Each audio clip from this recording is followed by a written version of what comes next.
Mike, when you look at this team, it is a team that if we go, I like numbers, you like numbers, we like the advanced statistics, we like all the different things that can kind of help us form an opinion. Now, it's not the end all be all, but it's certainly something that helps us kind of look more deeply into something, and then we can form our opinion from there. And everything that says the Giants season last year was a bit lucky, right? They were on the right side of variance.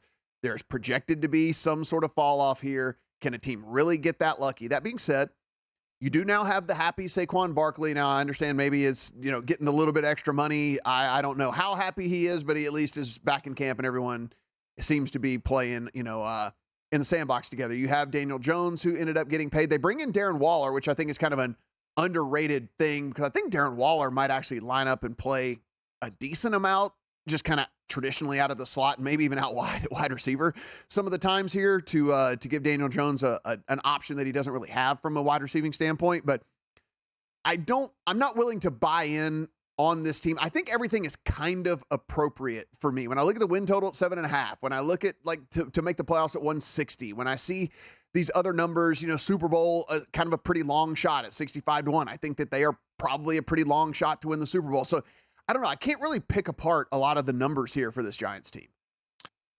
Well, it's never a good thing when a running back and a tight end are your two best skill position players in the NFL in 2023. So let's start out right there. Daniel Jones, kind of an improve-it year. He's got a 4-year deal, but after 2 years, it's all team option. So we'll see what they decide to do with that.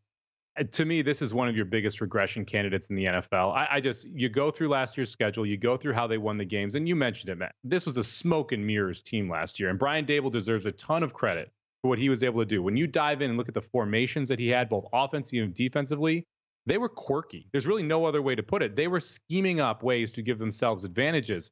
It's hard to keep that going for a long period of time. They need to address the wide receiver position. They really haven't. They need to address the cornerback position. They really haven't. Those are things they're going to have to do next year in the offseason once they evaluate one more year of Daniel Jones here. To me, this screams under 7.5. And the reason is how they have to start this season. They're against Dallas at home. We'll call that a loss. They could play at Arizona. Then they're at San Francisco versus Seattle, at Miami, at Buffalo. At 1-5 at best out of that stretch. And that to me, it's really hard to take over 7.5 for a team that I think projects very easily to go 1-5. And when you look after that, it's versus the Commanders, versus the Jets, at the Raiders, Cowboys. I mean, it doesn't get a ton easier for them as you go through this.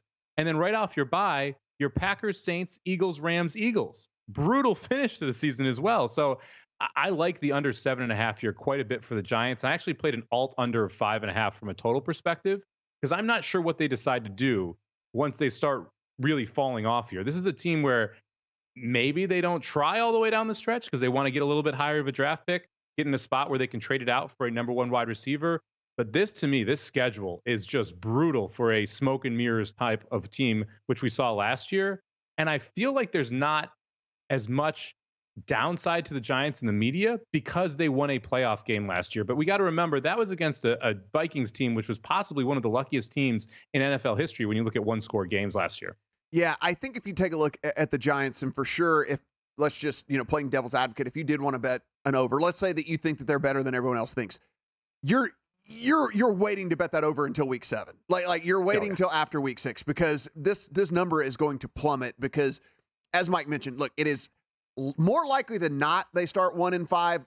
I think best case scenario is probably 2-4. Maybe they steal one of these games. Maybe Seattle or Miami is not as good as we think they are. Maybe San Francisco's quarterback problems, show up there in week 3 or something, and maybe they steal one of these games in which they're going to be, prohibitive underdogs in. But outside of that, I mean, it's like 2-4 almost best case scenario heading into week 7. So I think you're definitely looking to play an over after week 6, which is more than likely going to be a loss on the road to Buffalo. So I can never say bet this over 7. Even if you think this is like a Super Bowl quality team, which I can't imagine you would, even if you think it's a Super Bowl quality team, it just makes more sense for you to wait until see what's going on until after week 6, because again, it's just not, it's very, very highly unlikely that this team comes out with a winning record through those first 6 weeks.